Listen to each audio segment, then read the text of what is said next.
जय हिंद दोस्तों, आप सभी का एक बार फिर से ओपन स्टडी जीके के इस यूट्यूब चैनल पे स्वागत है। दोस्तों, आज की इस वीडियो में हम लोग बिहार एसएससी एग्जाम यानी TN+2 उसके बाद जो है CGL4 की बात करेंगे। तो दोस्तों, आज के इस वीडियो में हम लोग इन दोनों एग्जाम के लिए जीके जीएस के जो है 50 अति महत्वपूर्ण प्रश्न करने वाले हैं। इसमें जीके जीएस के प्रश्न होंगे, उसके बाद जो है स्टेटिक्स जीके होंगे और करंट अफेयर्स के कुछ महत्वपूर्ण प्रश्न रहने वाला है।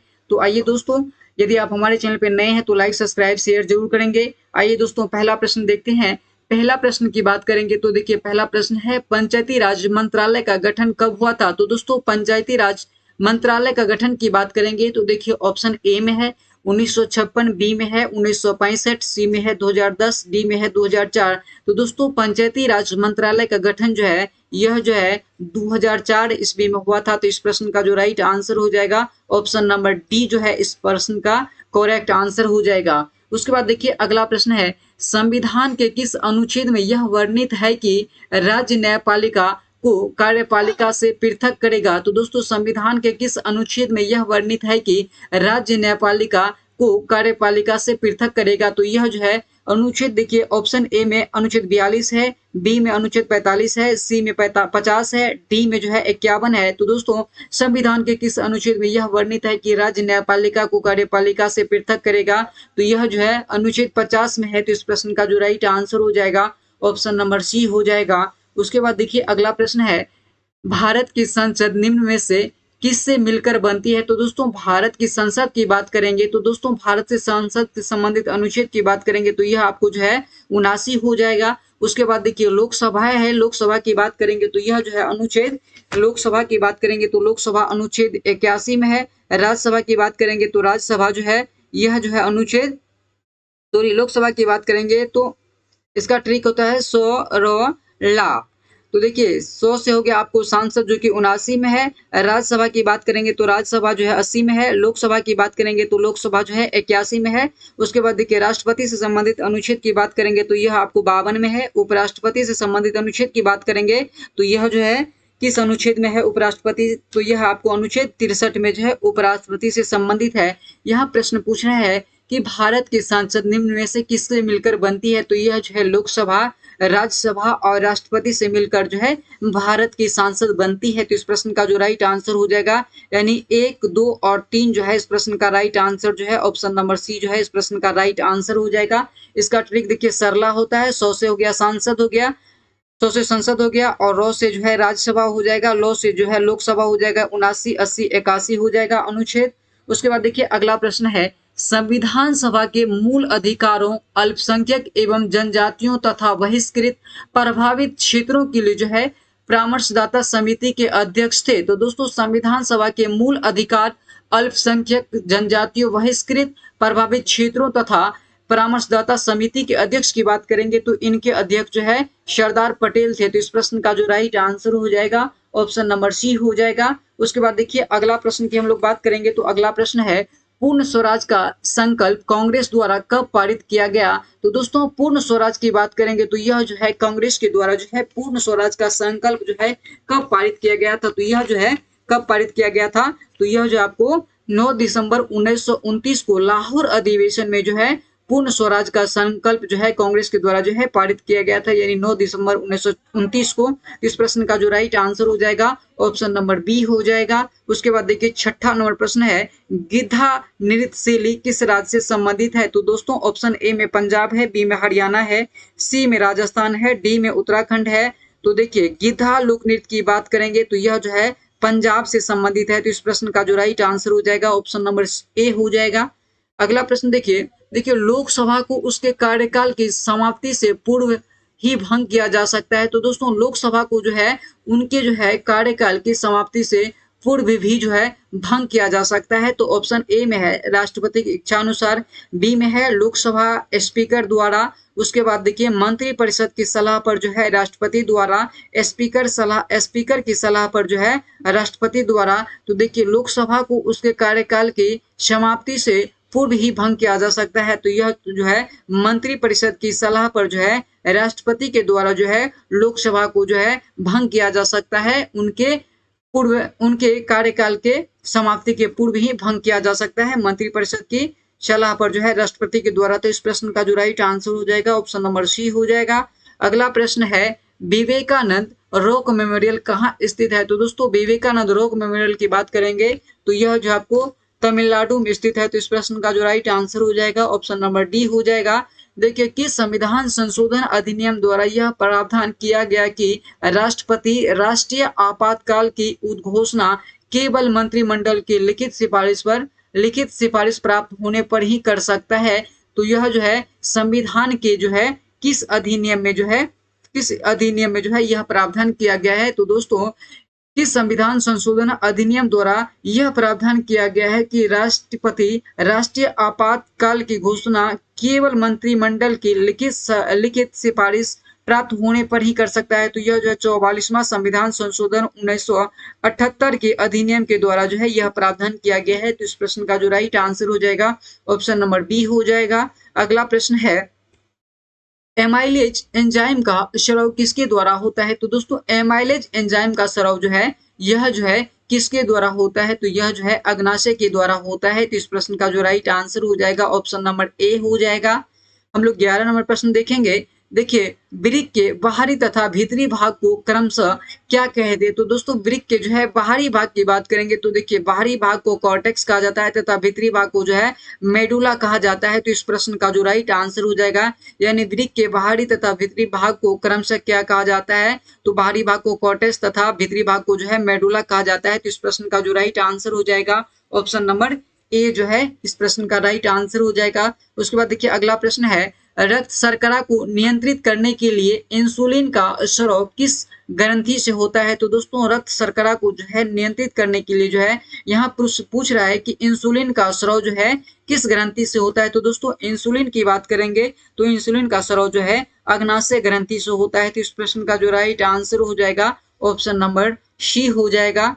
देखिए मुद्रास्फीति तथा बेरोजगारी के मध्य के संबंध को दर्शाता है। तो देखिए मुद्रास्फीति तथा बेरोजगारी के मध्य के संबंध को जो है यह जो है ऑप्शन नंबर ए की बात करेंगे तो फिलिप चक्र है, बी में लॉरेंज वक्र है, सी में जो है लाफर वक्र है और डी में जो है कूटीज वक्र है। तो दोस्तों मुद्रास्फीति तथा बेरोजगारी के मध्य के संबंध को जो है यह जो है फिलिप चक्र के माध्यम से जो है दर्शाया जाता है। तो इस प्रश्न का जो राइट आंसर हो जाएगा ऑप्शन नंबर ए हो जाएगा। उसके बाद देखिए अगला प्रश्न है पृथ्वी का सबसे भीतरी वाला भाग क्रोड किसका बना होता है? तो दोस्तों पृथ्वी का जो है सबसे भीतरी भाग की बात करेंगे तो यह जो है क्रोड कहलाता है। इसका निर्माण जो है किससे होता है? तो देखिए क्रोड का निर्माण की बात करेंगे तो इनका निर्माण जो है निकेल और लोहा से होता है। तो इस प्रश्न का जो राइट आंसर हो जाएगा ऑप्शन नंबर डी हो जाएगा।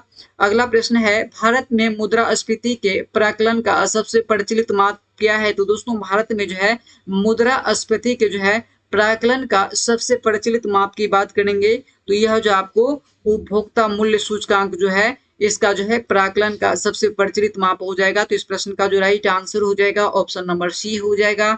16 नंबर प्रश्न देखेंगे। देखिए तेराइन का प्रथम युद्ध 1191 में किसके मध्य जो है लड़ा गया था? तो दोस्तों तेराइन का प्रथम युद्ध की बात करेंगे तो यह जो है 1191 में हुआ था। तेराइन का द्वितीय युद्ध की बात करेंगे तो यह जो आपको 1192 में हुआ था। उसके बाद जो है तेराइन की तृतीय युद्ध की बात करेंगे तो यह जो है आपको 1215 में हुआ था। यहाँ प्रश्न पूछ रहा है कि तेराइन का जो है प्रथम युद्ध जो है जो 1191 में किन के मध्य लड़ा गया था? तो यह जो आपको मोहम्मद गौरी एवं पृथ्वीराज तृतीय के बीच जो है तेराइन का जो है प्रथम जो है युद्ध लड़ा गया था। इनमें जो है मोहम्मद गौरी की हार हुई थी और पृथ्वीराज तृतीय की जो है जीत हुई थी। और दूसरा युद्ध की बात करेंगे तो दूसरा युद्ध जो है 1192 ईस्वी में लड़ा गया था। इनमें भी जो है मोहम्मद गौरी एवं पृथ्वीराज तृतीय थे। इनमें जो है यानी द्वितीय युद्ध की हम लोग बात करेंगे तो द्वितीय युद्ध में जो है मोहम्मद गौरी की विजयी हुई थी और पृथ्वीराज चौहान जो है इस युद्ध में जो है पराजित हो गए थे। तो इस प्रश्न का जो राइट आंसर हो जाएगा ऑप्शन नंबर बी हो जाएगा।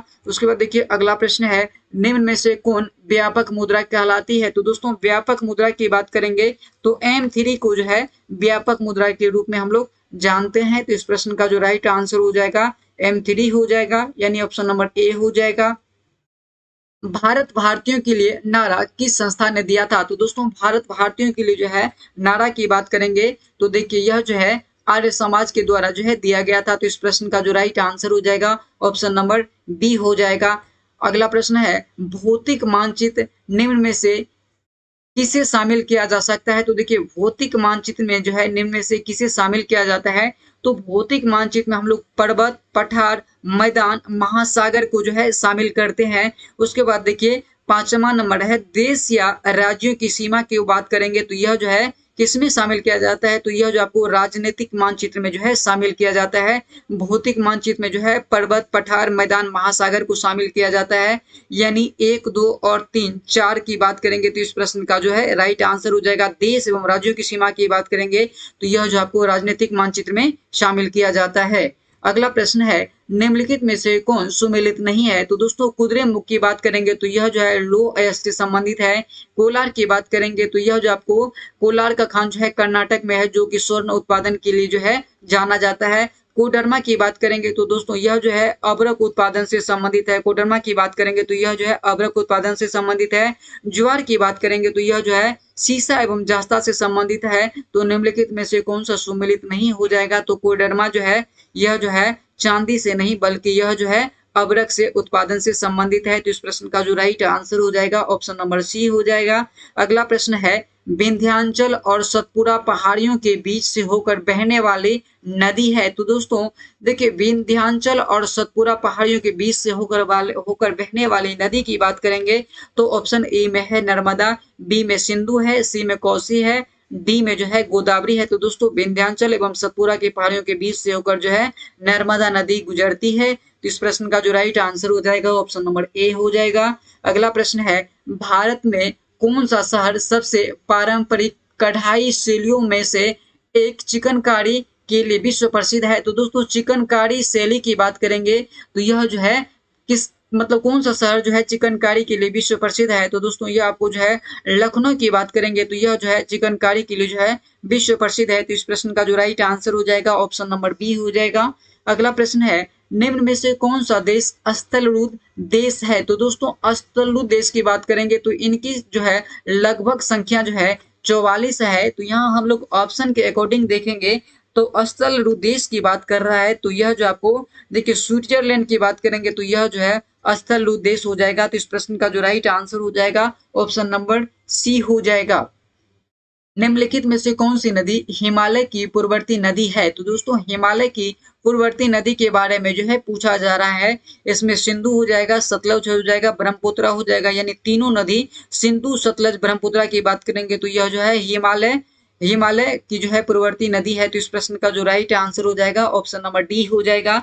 अगला प्रश्न है अंतरराष्ट्रीय तिथि रेखा किस महासागर से होकर गुजरती है? तो दोस्तों अंतरराष्ट्रीय तिथि रेखा की बात करेंगे तो यह जो है 180 डिग्री देशांतर रेखा का जो है अनुसरण करती है जो कि प्रशांत महासागर से होकर गुजरती है। तो इस प्रश्न का जो राइट आंसर हो जाएगा यानी अंतरराष्ट्रीय तिथि रेखा जो है किस महासागर से होकर गुजरती है? तो यह जो है प्रशांत महासागर से होकर गुजरती है। तो इस प्रश्न का जो राइट आंसर हो जाएगा ऑप्शन नंबर सी हो जाएगा। अगला प्रश्न है कर्क रेखा निम्न में से किस देश से होकर नहीं गुजरती है? तो दोस्तों कर्क रेखा जो है देखिए कर्क रेखा जो है मेक्सिको, बहामास, लीबिया, भारत, माली, ओमान, यूएई, उसके बाद जो है चीन, सऊदी अरब, मिस्र, पश्चिम सहारा, अल्जीरिया आदि देश से जो है कर्क रेखा जो है गुजरती है। तो देखिए यहाँ जो है लीबिया का जो है कहीं जो है जिक्र नहीं किया गया है। तो लीबिया से जो होकर कर्क रेखा नहीं गुजरती है। तो इस प्रश्न का सॉरी एक मिनट लीबिया तो है। देखिए ब्राजील की बात करेंगे तो ब्राजील से होकर जो है कर्क रेखा जो है नहीं गुजरती है। तो इस प्रश्न का जो राइट आंसर हो जाएगा यानी ऑप्शन नंबर सी ब्राजील से होकर जो है कर्क रेखा जो है नहीं गुजरती है। तो इस प्रश्न का जो राइट आंसर हो जाएगा ऑप्शन नंबर सी हो जाएगा। अगला प्रश्न है निम्न में से कौन सा भारतीय राज्य 3 देशों के साथ सीमा नहीं बनाता है? तो दोस्तों कौन सा भारतीय राज्य है जो कि 3 देशों के साथ जो है सीमा नहीं साझा करता है? तो यह जो है कौन सा राज्य हो जाएगा? तो यह जो है आपको मिजोरम की बात करेंगे तो यह जो है 3 देशों से सीमा साझा नहीं करती है। बाद में कि जैसे अरुणाचल प्रदेश हो गया, सिक्किम हो गया, पश्चिम बंगाल हो गया, यह तीनों जो है 3 देशों के साथ जो है सीमा साझा करता है। मिजोरम जो है 3 देशों के साथ सीमा साझा नहीं करता है। तो इस प्रश्न का जो राइट आंसर हो जाएगा ऑप्शन नंबर सी हो जाएगा। अगला प्रश्न है लोकसभा का जो है उम्मीदवार होने के लिए जो है अल्पतम उम्र क्या जो है होना चाहिए? तो दोस्तों लोकसभा की बात करेंगे तो लोकसभा के लिए जो है अल्पतम उम्र की बात करेंगे तो यह जो आपको 25 वर्ष होना चाहिए। उसके बाद देखिए राष्ट्रपति उपराष्ट्रपति के लिए 35 वर्ष होना चाहिए। वोट यानी मतदान करने के लिए जो है न्यूनतम आयु की बात करेंगे तो 18 वर्ष होना चाहिए। उसके बाद देखिए विधान परिषद और राज्यसभा की बात करेंगे तो इन दोनों के लिए जो है एज जो है मिनिमम जो है 30 वर्ष होना चाहिए। यहाँ प्रश्न पूछ रहा है कि लोकसभा उम्मीदवार के लिए कितना अल्पतम उम्र होना चाहिए, तो यह आपको जो है राइट आंसर जो है 25 वर्ष हो जाएगा। अगला प्रश्न है प्रथम गवर्नर जनरल वारेन हेस्टिंग्स की काउंसिल में कौन एक सदस्य नहीं थे? तो देखिए कौन एक सदस्य नहीं थे, तो दोस्तों बॉरवेल की बात करेंगे तो उनके जो है काउंसिल में सदस्य थे, केल्वेडिंग थे, मानसन भी थे। वेंसीटाट की बात करेंगे तो यह जो है उनके काउंसिलिंग में जो है सदस्य नहीं थे। तो इस प्रश्न का जो राइट आंसर हो जाएगा ऑप्शन नंबर डी हो जाएगा। अगला प्रश्न है निम्नलिखित में से किसने उर्दू में जो है तहजीबुल अखलाक नामक मासिक पत्रिका जो है प्रारंभ की थी? तो दोस्तों तहजीबुल अखलाक नामक जो है मासिक पत्रिका की बात करेंगे जो कि उर्दू में लिखा गया था, तो यह जो है किसके द्वारा जो है प्रारंभ किया गया था? तो यह जो है सैयद अहमद खान के द्वारा जो है तहजीब उल्फ अखलाक जो है जो कि उर्दू में जो है मासिक पत्रिका थी, तो इनका जो प्रारंभ जो है सर सैयद अहमद खान के द्वारा जो है प्रारंभ किया गया था। तो इस प्रश्न का जो राइट आंसर हो जाएगा ऑप्शन नंबर सी हो जाएगा। नेक्स्ट प्रश्न देखिए निम्नलिखित में से कौन एक गलत है? तो दोस्तों सुरेंद्र नाथ बनर्जी की बात करेंगे तो सुरेंद्र नाथ बनर्जी यानी इंडिया टुडे से संबंधित है या नहीं? तो दोस्तों इंडिया टुडे की बात करेंगे तो यह जो है इंडिया टुडे के संपादक जो है अरुण पुरी हुआ करते थे। इनके संपादक कौन थे? तो अरुण पुरी जो है इनके संपादक थे। इंडिया टुडे के संपादक कौन थे? तो अरुण पुरी थे। तो यह जो आपको गलत हो जाएगा। उसके बाद देखिए जवाहरलाल नेहरू की बात करेंगे तो डिस्कवरी ऑफ इंडिया से संबंधित है। सुभाष चंद्र बोस की बात करेंगे तो फाइट फॉर फ्रीडम से संबंधित है। पट्टाभी सीतारामैया की बात करेंगे तो history of Indian national Congress जो है पट्टाभी सीतारामैया के द्वारा जो है लिखा गया था। तो पूछ रहा है कि निम्न से कौन सा सुमेलित नहीं है, तो यह जो आपको ऑप्शन नंबर ए की बात करेंगे तो सुमेलित नहीं हो जाएगा। इंडिया टुडे की बात करेंगे तो यह जो है अरुण पुरी के द्वारा जो है इनका जो है संपादन किया जाता था। तो इस प्रश्न का जो राइट आंसर हो जाएगा ऑप्शन नंबर ए हो जाएगा। अगला प्रश्न है अष्टदिग्गज किसके दरबार में रहते थे? तो दोस्तों अष्टदिग्गज की बात करेंगे तो यह जो है कृष्णदेव राय के दरबार में रहते थे। उसके बाद देखिए अष्टप्रधान की बात करेंगे तो दोस्तों अष्टप्रधान जो है यह जो आपको शिवाजी के दरबार में जो है अष्टप्रधान रहते थे। अकबर के दरबार की बात करेंगे तो दोस्तों अकबर के दरबार में जो है नवरत्न हुआ करते थे। नवरत्न की बात करेंगे तो यह जो है अकबर के दरबार में हुआ करते थे। अष्टदिग्गज जो है कृष्णदेवराय के दरबार से संबंधित थे। शिवाजी के दरबार में अष्टप्रधान थे। अकबर जो के दरबार में नवरत्न थे। तो इस प्रश्न का जो राइट आंसर हो जाएगा ऑप्शन नंबर बी हो जाएगा। अगला प्रश्न है पहली बार किसी के सती होने का प्रमाण कहाँ से प्राप्त होता है? तो दोस्तों पहली बार जो है सती होने का प्रमाण जो है यह जो है भानुगुप्त के एरन अभिलेख से जो है प्रमाण मिलता है। तो इस प्रश्न का जो राइट आंसर हो जाएगा ऑप्शन नंबर बी हो जाएगा। नेक्स्ट प्रश्न देखिए देखिए किस युद्ध के पश्चात बाबर ने गाजी की उपाधि धारण की थी? तो दोस्तों यह जो है बाबर की बात करेंगे तो यह जो है खानवा युद्ध के बाद जो है बाबर ने जो है खानवा युद्ध के बाद जो है बाबर ने गाजी की उपाधि धारण की थी। उसके बाद देखिए पानीपत का प्रथम युद्ध जो है कब हुआ था? तो यह जो है 1526 में हुआ था। दूसरा जो है कब हुआ था? यह आपको 1556 में हुआ था। तीसरा पानीपत का युद्ध की बात करेंगे तो यह जो है 1761 में जो है पानीपत के जो है 3 युद्ध हुए थे। 1526 56 1556 उसके बाद जो है 1761 में हुआ था। उसके बाद देखिए खानवा युद्ध की बात करेंगे तो यह जो है कब हुआ था? 1527 में जो है खानवा का युद्ध हुआ था। खानवा का युद्ध कब हुआ था? तो खानवा का युद्ध जो है 1527 में हुआ था। उसके बाद जो है चंदेरी के युद्ध की बात करेंगे तो चंदेरी का युद्ध जो है 1528 में जो है चंदेरी का युद्ध हुआ था। और लास्ट में जो है गागरा का युद्ध जो है 1529 में हुआ था और 1530 में जो है बाबर की मृत्यु हो जाती है। तो इस प्रश्न का जो राइट आंसर हो जाएगा किस युद्ध के पश्चात जो है बाबर ने गाजी की उपाधि धारण की थी? तो यह जो आपको खानवा के युद्ध के पश्चात जो है बाबर गाजी की उपाधि धारण की थी। तो इस प्रश्न का जो राइट आंसर हो जाएगा ऑप्शन नंबर बी हो जाएगा। अगला प्रश्न देखिए पुरापाषाण युग के प्राप्त उपकरण पर विचार कीजिए। तो दोस्तों पुरापाषाण युग से जो है प्राप्त उपकरणों पे विचार करना है। तो देखिए इनमें जो है देखिए बोधक जो है यहाँ से जो है प्राप्त हुआ था। पुरापाषाण युग से बोधक प्राप्त हुआ था। उसके बाद जो है खुर्ची भी प्राप्त हुआ था और हाथ की कुल्हाड़ी पे प्राप्त हुआ। ब्लेड की बात करेंगे तो यह जो है प्राप्त नहीं हुआ था। तो इस प्रश्न का जो राइट आंसर हो जाएगा 1 2 3 जो है इस प्रश्न का जो राइट आंसर हो जाएगा। ब्लेड की बात करेंगे तो यह पुरापाषाण युग से प्राप्त नहीं हुआ था, बाद में की बेधक हो गया था।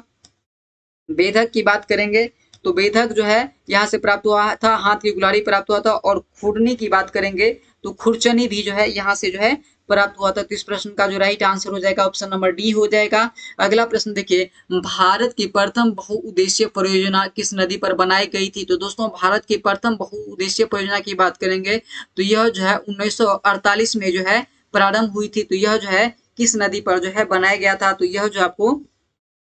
यह जो है दामोदर नदी पर जो है भारत की प्रथम बहुउद्देशीय परियोजना बनाई गई थी। तो इस प्रश्न का जो राइट आंसर हो जाएगा ऑप्शन नंबर सी हो जाएगा। अगला प्रश्न है, भारत के सुप्रीम कोर्ट में न्यायाधीश की संख्या कैसे बढ़ाई जा सकती है? ऑप्शन ए में दिया हुआ है राष्ट्रपति की अधिसूचना द्वारा, बी में है संसदीय कानून द्वारा, और सी में है भारत के संविधान में संशोधन द्वारा, डी में है सुप्रीम कोर्ट के एक अभिवादन के द्वारा। तो दोस्तों भारत के जो है सुप्रीम कोर्ट में न्यायाधीश की संख्या जो है यह जो है संसदीय कानून के द्वारा जो है बढ़ाई जा सकती है। तो इस प्रश्न का जो राइट आंसर हो जाएगा ऑप्शन नंबर बी हो जाएगा। अगला प्रश्न देखिए, लाठी क्लब की स्थापना निम्नलिखित में से किसने की थी? तो दोस्तों लाठी क्लब की बात करेंगे तो देखिए लाठी क्लब की स्थापना जो है किसके द्वारा किया गया था? ऑप्शन ए में है भगत सिंह, बी में है लाला लाजपत राय, और सी में है बाल गंगाधर तिलक, और डी में जो है बिपिन चंद्र पाल है। तो दोस्तों लाठी क्लब का स्थापना जो है बाल गंगाधर तिलक के द्वारा जो है किया गया था। तो इस प्रश्न का जो राइट आंसर हो जाएगा ऑप्शन नंबर सी हो जाएगा।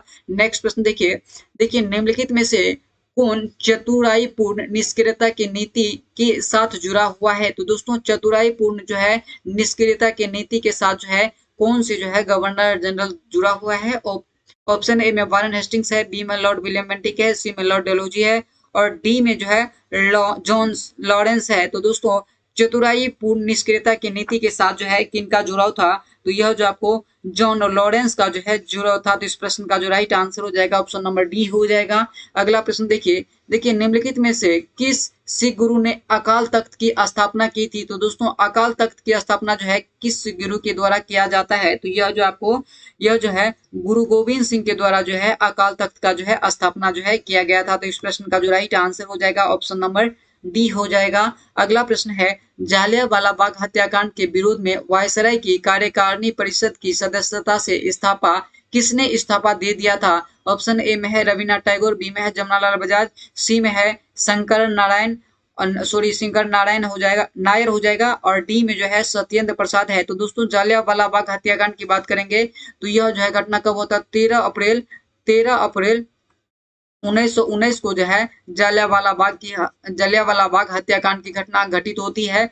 इसके विरोध में जो है वायसराय की कार्यकारिणी परिषद की सदस्यता से इस्तीफा देने वाले व्यक्ति की बात करेंगे तो यह जो आपको शंकर नारायण थे, जो कि वायसराय की कार्यकारिणी परिषद की सदस्यता से इस्तीफा दे दिया था। तो इस प्रश्न का जो राइट आंसर हो जाएगा ऑप्शन नंबर सी हो जाएगा। अगला प्रश्न है, प्रथम दिल्ली दरबार का आयोजन किस गवर्नर जनरल के काल में हुआ था? तो दोस्तों प्रथम दिल्ली दरबार की बात करेंगे तो इनका आयोजन जो है कब हुआ था? तो देखिए प्रथम दिल्ली दरबार का आयोजन की बात करेंगे तो 1 जनवरी 1877 को 1 जनवरी 1877 को जो है 1 जनवरी 1877 को जो है दिल्ली दरबार का जो है आयोजन दिल्ली स्थित कोरोनेशन पार्क में जो है इनका आयोजन किया जाता है। उसमें पूछा जा रहा है कि गवर्नर जनरल के किस गवर्नर जनरल के जो है कार्यकाल में जो है दिल्ली दरबार का आयोजन हुआ था? तो यह जो है लॉर्ड लिटन के कार्यकाल में जो है दिल्ली दरबार का जो है आयोजन होता है। तो इस प्रश्न का जो राइट आंसर हो जाएगा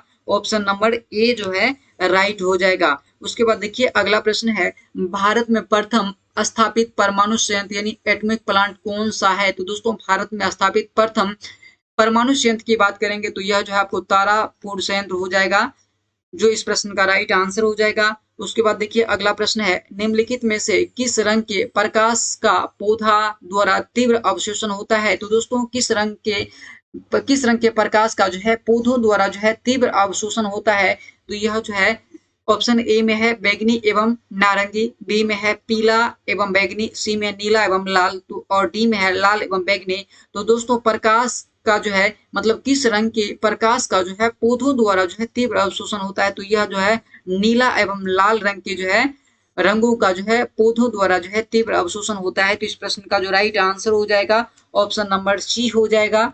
अगला प्रश्न देखिए, गन मेटल किसका मिश्र धातु है? तो दोस्तों गन मेटल की बात करेंगे तो यह जो है CuSN एवं Zn का जो है मिश्र धातु हो जाएगा, यानी ऑप्शन नंबर ए हो जाएगा।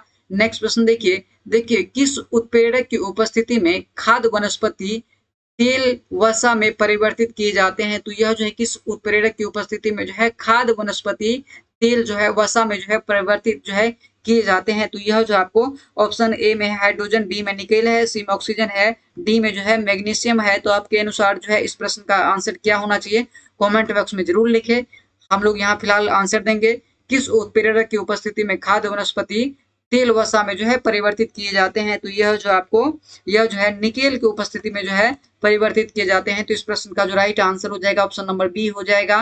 नेक्स्ट प्रश्न देखिए दोस्तों, नेत्रदान में जो है कौन सा भाग दान दिया जाता है? तो दोस्तों नेत्रदान की बात करेंगे तो नेत्रदान में जो है कोर्निया जो है दान किया जाता है। तो इस प्रश्न का जो राइट आंसर हो जाएगा कोर्निया हो जाएगा। अगला प्रश्न देखिए राष्ट्रीय प्रतीक के निचले भाग में उत्कर्णित शब्द सत्यमेव जयते किस संदर्भ से जो है लिए गए हैं? यानी सत्यमेव जयते की बात करेंगे तो यह जो है कहाँ से लिया गया है? तो दोस्तों सत्यमेव जयते की बात करेंगे तो यह जो है मुंडकोपनिषद से जो है लिया गया है। तो इस प्रश्न का जो राइट आंसर हो जाएगा ऑप्शन नंबर सी हो जाएगा। नेक्स्ट प्रश्न देखिए दोस्तों, प्रत्यावर्ती धारा को दिष्ट धारा में परिवर्तन करने की युक्ति को कहते हैं? तो दोस्तों प्रत्यावर्ती धारा को दिष्ट धारा में जो है परिवर्तन करने की युक्ति क्या कहलाता है? ऑप्शन ए में है इन्वर्टर, बी में रेक्टिफायर है, सी में ट्रांसफार्मर है, डी में ट्रांसमीटर है। तो दोस्तों प्रत्यावर्ती धारा को दिष्ट धारा में परिवर्तन करने की युक्ति को जो है इन्वर्टर कहा जाता है। तो इस प्रश्न का जो राइट आंसर हो जाएगा ऑप्शन नंबर ए जो है इस प्रश्न का जो है राइट आंसर हो जाएगा।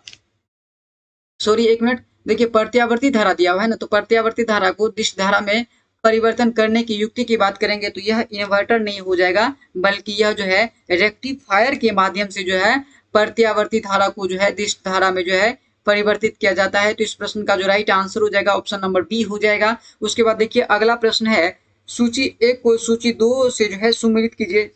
तो दोस्तों सूची एक को सूची दो से जो है मिलान करना है। तो सबसे पहले हम लोग लाइपेज की बात करेंगे। तो देखिए लाइपेज जो है यह जो है वसा का विघटन एंजाइम है। तो दोस्तों यह जो है वसा का विघटन एंजाइम है। उसके बाद देखिए ट्रिप्सिन की बात करेंगे तो यह जो है प्रोटीन को जो है पचाने वाला एंजाइम है। तो देखिए एक का 4 हो जाएगा जो इसमें है और इन दोनों में भी है।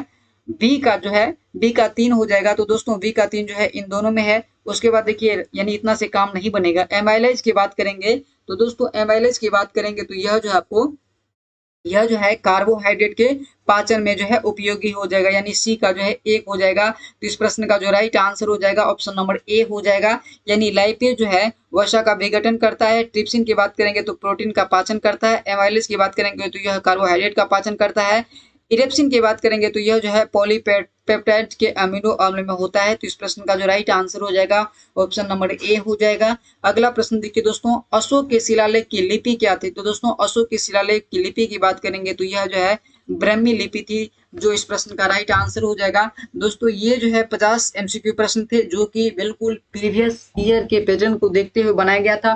उम्मीद करते हैं सेशन आपको काफी बेहद पसंद आया होगा। यदि आप हमारे चैनल पर नए हैं तो लाइक सब्सक्राइब शेयर जरूर करेंगे। वीडियो देखने के लिए आप सभी को बहुत बहुत धन्यवाद।